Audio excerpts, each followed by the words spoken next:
Hello everyone, आप लोग का बहुत बहुत स्वागत है जीके ओशन यूट्यूब चैनल पर। I welcome you all to GK ocean YouTube channel. और आज के इस पर्टिकुलर वीडियो सेशन में हम लोग साइंस के कुछ बहुत ही इम्पॉर्टेंट 15 क्वेश्चन को डिस्कस करने वाले हैं, जो कि आपके आने वाले एग्ज़ाम के लिए इम्पॉर्टेंट है। बहुत सारे इम्पॉर्टेंट फैक्ट भी डिस्कस किया जाएगा, तो आपको सभी फैक्ट अच्छे से याद कर लेना है। देखिए, झारखंड एसएससी सीजीएल और झारखंड पीसीएस के लिए टेस्ट सीरीज़ लॉन्च हो चुकी है। अगर आप ये टेस्ट सीरीज़ ज्वाइन करना चाहते हैं तो व्हाट्सएप ग्रुप से आप लोग जुड़ सकते हैं, जिसका लिंक डिस्क्रिप्शन बॉक्स में दिया हुआ है। अगर आप चाहें तो जो झारखंड पीसीएस और झारखंड एसएससी सीजीएल के लिए अलग से जो ग्रुप बना हुआ है उसको भी ज्वाइन कर सकते हैं। इन सभी का लिंक डिस्क्रिप्शन बॉक्स में दिया हुआ है। कमेंट सेक्शन में आपको बताना है कि 15 में से आपके कितने क्वेश्चन सही हुए हैं, और अगर आपको किसी भी क्वेश्चन में डाउट है तो आप कमेंट सेक्शन में भी पूछ सकते हैं। तो चलिए हम लोग अपना आज का डिस्कशन स्टार्ट करते हैं। आज का हमारा पहला इम्पॉर्टेंट क्वेश्चन है, प्रकाश की तीव्रता नापने के लिए जिस उपकरण का उपयोग किया जाता है उसे हम क्या कहते हैं। तो प्रकाश की तीव्रता नापने के लिए हम लोग लक्स मीटर का यूज़ करते हैं। आगे एनीमोमीटर, कैलोरीमीटर और ऑल्टीमीटर सभी का यूज़ कहाँ किया जाता है देख लीजिए। देखिए, एनीमोमीटर वायु वेग मापी यंत्र है और इस यंत्र से हम लोग वायु का वेग मापते हैं। और ऑल्टीमीटर एक प्रकार का वैज्ञानिक यंत्र है जिसका डायल ऊंचाई सूचित करने के लिए फीट या मीटर के रूप में प्रयोग किया जाता है। और कैलोरीमीटर ऊष्मा को मापता है। ठीक है, नेक्स्ट क्वेश्चन है आपके सामने, भारहीनता होती है। ठीक है, तो ये होती है गुरुत्वाकर्षण की शून्य स्थिति में। ठीक है, तो ऑप्शन नंबर 1 हो जाएगा यहाँ पे हमारा सही आंसर।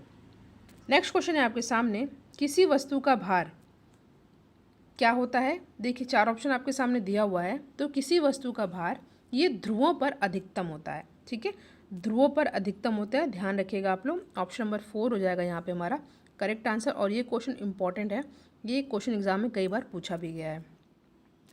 कुछ यहाँ से आपको इंपॉर्टेंट फैक्ट याद कर लेने हैं। देखिए, किसी पिंड का भार ध्रुवों पर अधिकतम होता है, सर्वाधिक होता है, क्योंकि पृथ्वी की सतह पर गुरुत्वाकर्षण बल ध्रुवों पर सर्वाधिक होता है। और कहाँ पर कम होता है ये भी आपको याद कर लेना है, भूमध्य रेखा पर सबसे कम होता है। ठीक है, अगला क्वेश्चन है आपके सामने, किसी पिंड का अधिकतम भार। 4 ऑप्शन आपके सामने दे रखा है, आपके सामने 4 ऑप्शन दे रखे हैं। किसी पिंड का भार अधिकतम जो है कहाँ पर होता है, ये वायु में होगा। तो ऑप्शन नंबर 1 हो जाएगा हमारा यहाँ पे सही आंसर। नेक्स्ट क्वेश्चन है, वायु शक्ति में ऊर्जा का कौन सा रूप विद्युत ऊर्जा में परिवर्तित होता है। तो वायु शक्ति में ऊर्जा का कौन सा रूप विद्युत ऊर्जा में परिवर्तित होता है, तो यह जाएगा गतिज ऊर्जा। ठीक है, काइनेटिक एनर्जी। तो option number 1 is our correct answer. देखिए, वायु शक्ति में वायु की गतिज ऊर्जा को विद्युत ऊर्जा के रूप में परिवर्तित किया जाता है। बहती वायु से उत्पन्न की गई ऊर्जा को हम लोग क्या बोलते हैं, आसान है, पवन ऊर्जा कहते हैं। ठीक है, नेक्स्ट क्वेश्चन है आपके सामने, निम्नलिखित में से कौन सा एक भारत का राष्ट्रीय जलीय प्राणी है। इंपॉर्टेंट क्वेश्चन है, आपके सामने 4 ऑप्शन दे रखा है। खारे पानी का मगरमच्छ, ऑलिव रिडले टर्टल, गंगा की डॉल्फिन या घड़ियाल। तो यहाँ पे हमारा सही आंसर रहेगा गंगा की डॉल्फिन, गैंगेटिक डॉल्फिन। देखिए, यहाँ से आपको सभी फैक्ट याद कर लेने हैं, पूछे गए हैं सभी फैक्ट। देखिए, केंद्र सरकार ने 5 अक्टूबर 2009 को गंगा डॉल्फिन को राष्ट्रीय जलीय जीव घोषित कर दिया। ठीक है, इसका वैज्ञानिक नाम आपको याद कर लेना है, यह है प्लातनिस्ता गंगोतिका। ठीक है, यह मछली नहीं है, एक स्तनधारी जीव है। ठीक है, बिहार व उत्तर प्रदेश में स्थानीय भाषा में इसे संसु व असम में इसे हम लोग क्या बोलते हैं, जिहू। ठीक है, ये सभी फैक्ट आपको यहाँ से अच्छे से याद कर लेने हैं। नेक्स्ट क्वेश्चन है, निम्नलिखित में से कौन सा एक जीव अन्य 3 जीवों के वर्ग का नहीं है। क्या दे रखा है, केकड़ा, बरुथी, बिच्छू या मकड़ी। तो यहाँ पे हमारा सही आंसर आएगा ऑप्शन नंबर 1 केकड़ा। क्यों, देखिए यहाँ पे बरुथी, बिच्छू, मकड़ी तीनों एरा कनीस वर्ग से संबंधित है। ठीक है, एरा कनीस वर्ग से संबंधित है, जबकि केकड़ा जो है कस्ट्रेशा वर्ग के अंतर्गत आता है। अगला क्वेश्चन है आपके सामने कि भारतीय वन्य जीव के संदर्भ में उड्डयन वल्लुगल यानी कि फ्लाइंग फॉक्स भी से हम लोग बोलते हैं कि ये क्या है, चमगादड़ है, चील है, ब्लाक है या गिद्ध है। तो यहाँ पे हमारा सही आंसर हो जाएगा चमगादड़ है। ठीक है, बैट है। देखिए, भारत में चमगादड़ की कुल 119 प्रजातियाँ पाई जाती हैं, जिसमें से केरल में ही 28 प्रजातियां पाई जाती हैं। देखिए जल्दी से आप लोग फैक्ट रिवाइज कर लीजिए। मैं हमेशा आपको कहती हूँ तिरुवनंतपुरम है यहाँ की कैपिटल, तिरुवनंतपुरम ही यहाँ का सबसे बड़ा शहर है। जैक फ्रूट यहाँ का स्टेट फ्रूट है। और बात की जाए यहाँ पे नेशनल हेरिटेज, यहाँ पे जो स्टेट हेरिटेज एनिमल है वो क्या है, स्टेट है, याद रखिएगा, नेशनल नहीं। तो ये है एलिफेंट। और ये भी याद कर लीजिए कोकोनेटिक, नारियल के उत्पादन में ये नंबर 1 पर आता है। ठीक है, इतना आपको अच्छे से याद कर लेना है। आसान है बट फिर भी रिवाइज के लिए आपको याद कर लेना है।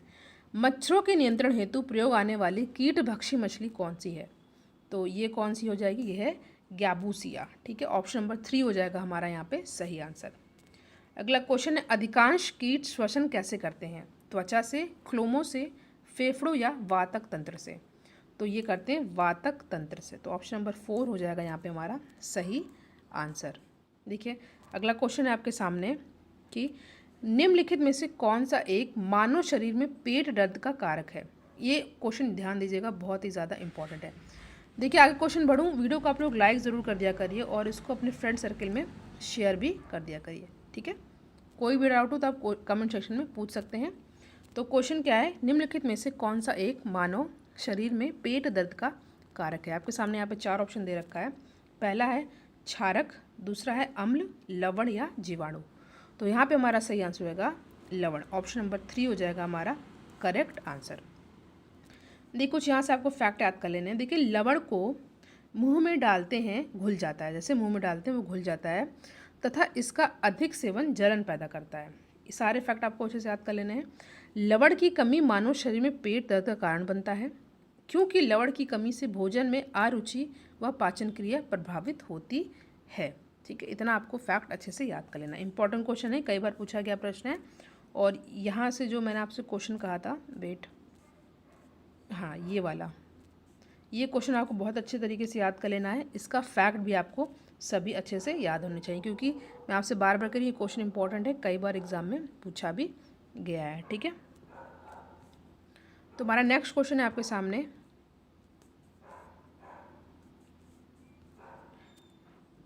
लैक्टोज के जल अपघटन से क्या प्राप्त होता है? आपके सामने यहाँ पे 4 ऑप्शन है, glucose, mannose, glucose, galactose, fructose या ग्लैक्टोज, ग्लूकोज या फ्रक्टोज। तो यहाँ पे हमारा सही आंसर जाएगा ग्लूकोज एंड, क्या हो जाएगा, ग्लूकोज एंड यहाँ पे ग्लूकोज एंड ग्लैक्टोज। ठीक है, ऑप्शन नंबर 2 हो जाएगा हमारा यहाँ पे सही आंसर। नेक्स्ट क्वेश्चन है, हाइड्रोजन को जलाने से क्या बनेगा? ऑक्सीजन, राख, मिट्टी या पानी? ये भी क्वेश्चन बहुत इंपॉर्टेंट है। तो हाइड्रोजन को जलाने से, जिसका सिंबल H होता है हाइड्रोजन का, इसको जलाने से हमें क्या मिलता है? पानी मिलता है। ठीक है, पानी, वाटर। यहाँ से भी आपको कुछ इंपॉर्टेंट फैक्ट अच्छे से याद कर लेना, जैसे कि देखिए हाइड्रोजन ऑक्सीजन से अभिक्रिया करके जल बनाता है। ठीक है, और यह अभिक्रिया विस्फोट के साथ होती है, जिसमें बहुत अधिक मात्रा में ऊष्मा उत्पन्न होता है। ये अच्छे से फैक्ट आपको याद कर लेना है। हाइड्रोजन ऑक्सीजन से अभिक्रिया करके जल बनाता है और यह अभिक्रिया विस्फोट के साथ होती है, जिससे बहुत अधिक मात्रा में ऊष्मा उत्पन्न होती है। नेक्स्ट क्वेश्चन है आपके सामने, निम्नलिखित में से ब्रह्मांड में कौन सा सर्वाधिक पाया जाने वाला तत्व है? हाइड्रोजन, ऑक्सीजन, नाइट्रोजन या कार्बन? तो यहाँ पे हमारा सही आंसर जाएगा हाइड्रोजन। ठीक है, ब्रह्मांड में सर्वाधिक पाया जाने वाला तत्व कौन सा है? हाइड्रोजन। कुछ यहाँ से आपको इंपॉर्टेंट फैक्ट अच्छे से याद कर लेने हैं। देखिए ब्रह्मांड में सर्वाधिक पाया जाने वाला तत्व है हाइड्रोजन। ठीक है, क्योंकि सूर्य तथा अधिकांश तारों का आधे से अधिक भाग इसी से निर्मित होता है। और हाइड्रोजन को भविष्य का ईंधन भी कहा जाता है, ये आपको अच्छे से याद कर लेना है। और पृथ्वी के वायुमंडल में सर्वाधिक मात्रा में नाइट्रोजन पाई जाती है, 78% लगभग नाइट्रोजन का सिंबल N होता है। ठीक है, आज का हमारा आखिरी क्वेश्चन है, कार्बन की मात्रा अधिकतम होती है। ठीक है, कार्बन की मात्रा अधिकतम होती है किसमें? ठलवा लोहे में, पिटवा लोहे में, स्टील में या मिश्र धातु स्टील में? तो यहाँ पे हमारा सही आंसर होगा। देखिए मैंने आपसे कहा था कि एक क्वेश्चन आपको कमेंट सेक्शन में देना है, तो इस क्वेश्चन का आंसर आपको कमेंट सेक्शन में दीजिए। ठीक है, और 15 में से आप कितने क्वेश्चन सही हुए कमेंट सेक्शन में ज़रूर बताइएगा। और टेस्ट सीरीज़ ज्वाइन करने के लिए आप लोग व्हाट्सएप ग्रुप से जुड़ सकते हैं, जिसका लिंक डिस्क्रिप्शन बॉक्स में दिया हुआ है। देखिए साइंस के, मैथ्स, रीजनिंग, करंट अफेयर और जीके के क्वेश्चन के प्लेलिस्ट बनी हुई हैं, आप लोग उन वीडियोज़ को ज़रूर देखिएगा, रिवाइज़ करते रहेगा। रीजनिंग के तो 50+ वीडियो चैनल पर ऑलरेडी अपलोडेड है। Thank you so much for watching. Video को आप लोग लाइक एंड शेयर ज़रूर करिएगा। नेक्स्ट पार्ट इसका जल्दी चैनल पर अपलोड होगा। Thank you.